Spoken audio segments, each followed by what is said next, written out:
What is going on, fellow viewer? This is Steampunk J here, coming at you from my humble art studio, and welcome to another edition of Steampunk J's Reacts and Draws Hurricane Storm Tracker. Yeah! How is everyone doing today? I hope your day is going great, and if it's not, I hope it gets better. And for me, I just cannot think of a game that puts me in good spirits than this game right here. So for those of you that are new to the channel, I welcome you, and for those that are recurring right here, I welcome you again. And I love to draw. That's what my channel is all about right here. I love to draw, and what I'm doing right here is an art challenge that I have created in which I follow my favorite sports team, and for every game they play, I do a drawing based off of it right here. So this is game number 42. That means drawing number 42. That makes it video number 42.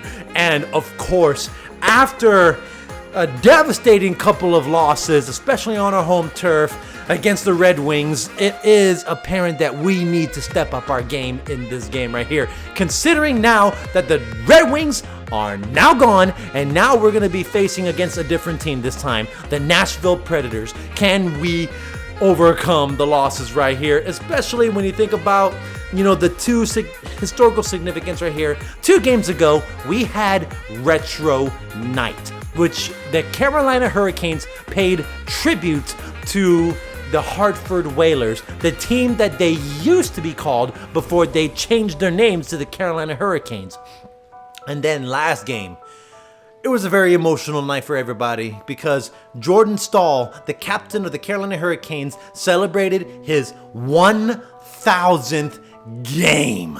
His 1,000th career game, and he is celebrating that milestone as a Hurricane.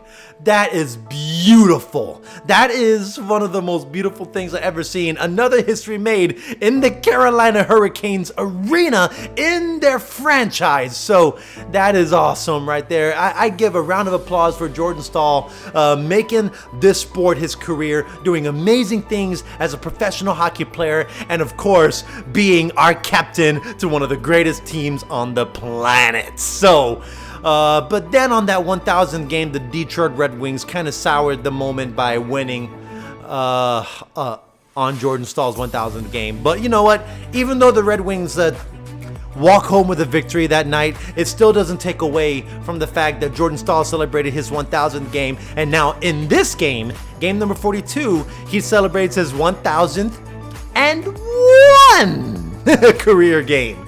So let's see how this thing goes. We're facing against the Nashville Predators. We're playing on our home turf. We put Peter Mrazek in the goal. So yes, let the game go underway. And for the Predators, they put their goalie Saros into the goal. So it's both goalies going up against each other right here, playing on our home turf. First period, I want to say, for his 1,001th game, Jordan Staal always reminds us on why he is a selfless team captain, because he goes for a breakaway shot, but when you look at how he is speeding towards the net, by the time he catches up to the puck, even though he's attempting a breakaway, he knows that he's not going to have enough time to set himself up to face off against the goalie. So out of the corner of his eye, he sees that his buddy Fogle is skating right alongside him and has an opportunity to set up for a one-timer. So our captain passes the puck, gives up his opportunity for a breakaway shot that was probably not going to work, gives it to Fogle. Fogle scores on a one-timer shot, scores for the Hurricanes, putting us in the lead 1-0. And Staal celebrates the goal with Fogle right there, and I'm just thinking, like, you know what? That's why you're the team captain. That's why you. That's all I can say about Jordan Staal right here. He is amazing, and how much he's so selfless. He can give, like, to others, especially when it's all about scoring goals, not how many points you got. So we carry that lead into the second period. Now I will say that the Predators are playing exactly like the Detroit Red Wings. They are constantly being aggressive. We're being aggressive. Both of our shots on goal are evenly matched. And it seems like no matter how hard we try to score a goal on them, their goalie is being spectacular. But then again, our goalie, I think it's Mrazek. When I speak fast, sometimes I gotta catch myself in how I pronounce the goalie's names right, because, you know, I butcher a lot of names like so easily. So I gotta catch myself from making those simple mistakes right here. So here we go. So my boy Mrazek is still doing the best he can to try to keep us afloat in this game. And especially when we see a 4-on-4 type of hockey. When normally in a game it's 5 players versus 5 players. However, if both players happen to, like, you know, start a fight, or they start roughing each other up on the ice on equal terms right there, then both teams get penalized. So that means 4-on-4 hockey. And even on a 4-on-4 hockey, it can go either way, because, like, you know, you're down one man, you're down one player, and it can go either way, even if you're all on the same page here. A 4-on-4 can be just as a 3-on-3 match in overtime. You just got to be careful on how you play the game. Even in a 4-on-4 hockey, the Hurricanes, they take the spotlight when my boy Svechnikov, he flies past the Predators defenders. I don't know where he got that adrenaline from. He just flies past all the defenders and scores with a backhand shot to the back of the net, and it scores 2-0 for the Hurricanes. My boy Svechnikov right here, he can just come flying out of thin air when you least expect it. Or if you just ignore him, that guy can easily score behind your back. So you got to keep a close eye on Svechnikov for the Hurricanes, because even after looking at the replay, that guy is in one corner of the ice. He sees an advantage, starts skating with the puck, and he happens to bulldoze through the other defenders and scores on the Predators right here, making the Hurricanes 2-0. That's what I'm talking about right here. But then again, that's not the only good news I want to share with you, because Trocheck, number 16 for the Hurricanes, he takes the most amazing goal I've ever seen in my life. So basically, it's just him and the goalie. And of course, when Trocheck makes a shot, the puck is blocked by the goalie. However, this is where one of those rare instances happen right here. The goalie blocks the puck. However, instead of, like, you know, the puck bouncing away, or, like, you know, like just bouncing away in any different direction, the puck actually bounces right back into Vincent Trocheck's stick. Trocheck makes another shot. The goalie doesn't have time to react, and Trocheck scores for the Hurricanes, giving us that 3-0 lead. Oh my gosh. We may actually win. Can we win? Third period, we'll find out. So, all good things have a yin and yang kind of effect right here. We're feeling good about ourselves. 3-0. We're totally dominating this game. But the Nashville Predators have to do something that just kind of takes, like, you know, the good feeling vibes away from the Hurricanes that night. And that is, the Predators, they commit a crime. They must pay the penalty. They're down one player. It's 5-on-4. And yet, the Hurricanes mess up. I don't know how they did that, but I think they must have ignored that one player that's just hanging out in the background.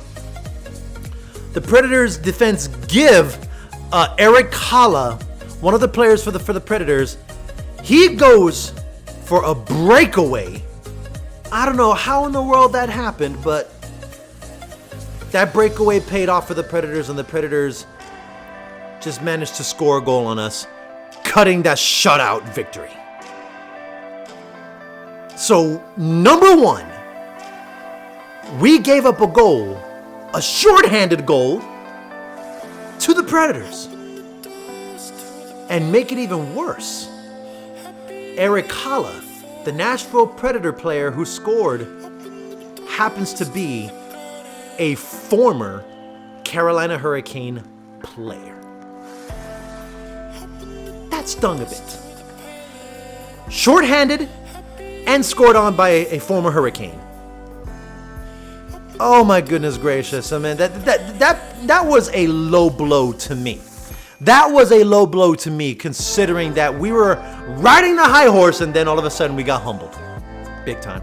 So I was upset, I was embarrassed, I was humiliated, but then again, it was a reminder to the Hurricanes that even when they're short-handed, you've got to pay attention to your surroundings, because when they didn't pay attention, they forgot about that one guy that, like I said, was sneaking in the backgrounds, waiting for his opportunity. Even though they're down one player, they can still sneak up on you, and thus it gave them that breakaway opportunity. And of course, our goalie, there's only like a 50% chance that our goalie can stop a breakaway, and unfortunately, the 50% was towards, he was not going to make that save. So, whew, so that stung a little bit, 3-1. However, the Predators cashed in their check, and we gave them the receipt, because Sebastian Aho scores a one-timer goal with the help of Svechnikov against the Predators towards the last minutes of the game, putting us in the lead 4-1. So we answered right back. You think you're going to embarrass us? How about this? We give you your puck back in your own net. How's that? How are them apples? So in the end, the Hurricanes take a victory home. And it's about time too. Oh my goodness gracious. The last couple of games has been rough. It has been very rough, but I can gladly say for Jordan Staal, I can gladly say for our team captain, I wanted that 1,000th career game to have been won, but it was taken away from us. But you know something? I can walk away that Jordan Staal on his 1,001th career game, he won. We take that victory home. And the Hurricanes have stopped their losing streak right here. Oh my God, it's been rough with the Red Wings right here, man. But, you know, playing against a new team, I think that was just a refreshing change of pace right here, because we needed that victory. We needed to hold on to our title as Central Division champions right here. And of course, it was one heck of a ride right here. So what a game this is. We, the Hurricanes, win the game. And we will gladly take this victory home with us. We earned those 2 extra points, and now we need to hold on to that victory right here. And what did this game cause me to draw right here? Well, I've always wanted to, like, you know, draw Cyclone-Chan, my little like, you know, mascot for the Hurricanes right here. But just make her wear, like, you know, the helmet and the gloves. I thought that, I wonder what it would be like if we actually gave her the gear and the look of the gloves and the helmet that the Hurricanes wear on their alternative jersey night. So, and I gotta say, this really gave me good practice on how to make the shine on the helmet, the reflection, the glare off the helmet. You know, it gave me good practice on how to actually draw the equipment in the style that I like to draw right here. And it came off pretty well. I actually pulled it off very well. Like, you know, this is actually very, very, very, very, very good practice when it comes to, like, you know, diving into other things that make my artworks look great. And so, thanks to this game right here, it gave me this wonderful art piece right here of Cyclone-Chan, and I look forward to the next game, game number 43. Oh, wow, game number 43? No, wait. I think this is... No, never mind. Wow. Yeah, we're going into game number 43 right here. And man, oh man, I am looking forward to it. Here we go. Let's keep the streak. I'll see you guys in the next video. So I hope you enjoyed this, and if you like the drawing that I made, then don't forget to leave a like and comment down below. And also, if you want to see me react to more games in the future, then don't forget to subscribe for more awesome content and hit that notification bell to always stay notified. To all my fellow artists and art fans out there, this is Steampunk J. And always remember to keep on drawing.